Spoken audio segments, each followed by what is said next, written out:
says, I was listening to a teacher speak recently and heard him mentioning Ezekiel 28 as a description of the devil. I realize that this is pretty much an assumed teaching that the devil was the chief of the musicians in heaven, and one of the names he can be referred to as Lucifer. Now, I'm going to stop right there. I actually grew up thinking that. I don't know why I grew up thinking that Satan was the chief, musician in heaven, because I don't know if my church actually taught that. It might have just been one of my Sunday school teachers said something like that or taught that maybe once, but it wasn't sanctioned by the leaders, because when I asked my dad about that later on in life, he said, "What? No, we never taught that." So I think it was a Sunday school teacher. Did you ever grow up, or was that ever in your theology, Rob, thinking that Satan was the chief musician in heaven? I remember hearing it sometime, but not. I couldn't tell you if I don't remember it ever being preached as the deal. So it was never I think theology. when there was an association when I was a teenager, they were talking about all these bands that were worshiping the devil.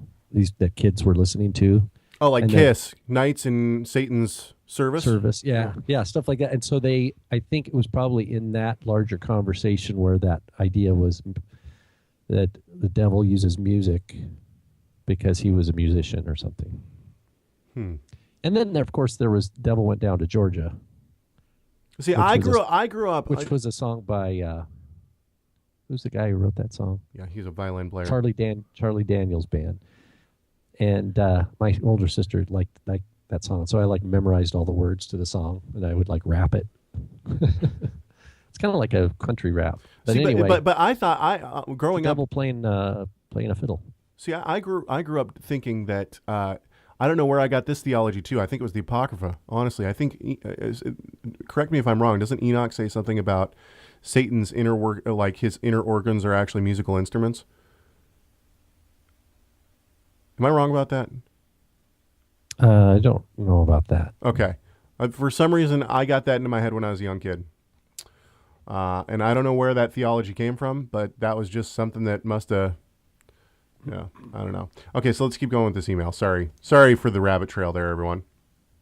Okay, so one of his names could be Lucifer, is what Nathaniel says. Nathaniel. Okay, Nathaniel. I'm sorry. I'm sorry for butchering your name. So of later years, I've begun to question whether or not this doctrine was actually biblical. My main reason is that in the book of Revelation, there's no allusion to the passage in Ezekiel being connected to the enemy, whereas passages such as the ones in Bereshit or Genesis, the old serpent, that dragon, and Job and Zechariah, the accuser of the brethren, etc. I want to know if there were any biblical basis to the passage in Ezekiel 28 should be interpreted to referring to the Satan and not to the actual king of Tyre. Also, where and when did this interpretation originate, and how did it end up being common knowledge in many believing circles? Great question. First of all, here's what I'm going to say about this passage and also about the Isaiah passage. We'll read that in a few minutes as well. This happens in Scripture, okay? So especially in Isaiah. Isaiah 7 is a perfect example. Isaiah is talking about a earthly king, okay?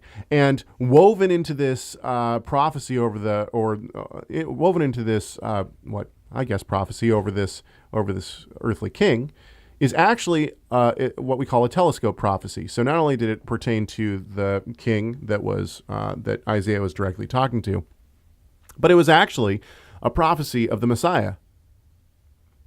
Okay? So we call this a telescoping prophecy. So this happens within biblical prophecy. It's not out of the realm to say, oh, okay, well, because Ezekiel's prophesying over the king of Tyre, that it couldn't mean something else. The problem that I have is that I feel like it's a little bit of a stretch to say that this is actually speaking about Satan.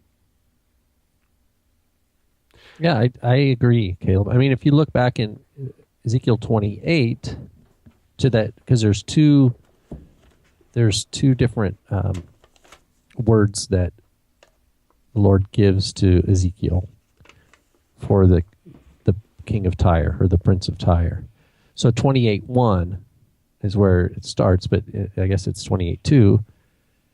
He says, "This is what the sovereign Lord says: Your heart is proud, and that you said, I am a god.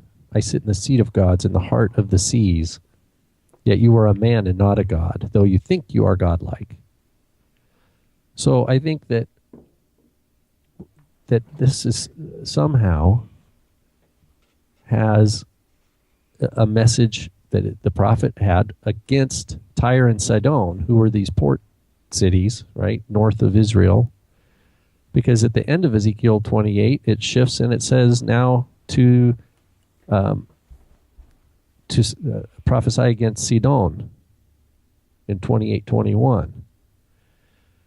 So I think that we need to try to do our best to understand Ezekiel's situation. I haven't done a thorough study of this, but I did look. I don't see any place in the Gospels or the apostolic writings that cites this as talking about Satan. Maybe later in the church fathers somewhere they do that. I didn't trace that, but I don't think they do that in the apostolic writings. Well, I think that Ezekiel here is using hyperbole a bit, and so he says, "You had the seal of perfection, full of wisdom and perfect in beauty." I think he's equating basically he's saying he equates Tyre or Tyr, or whatever you want to say, with mankind in the garden. So I don't and this is where a lot of people say, "Oh, well, the king of Tyre or the king of Tyr was not in the garden with Adam and Eve, so it must have been the snake. It must have been Satan."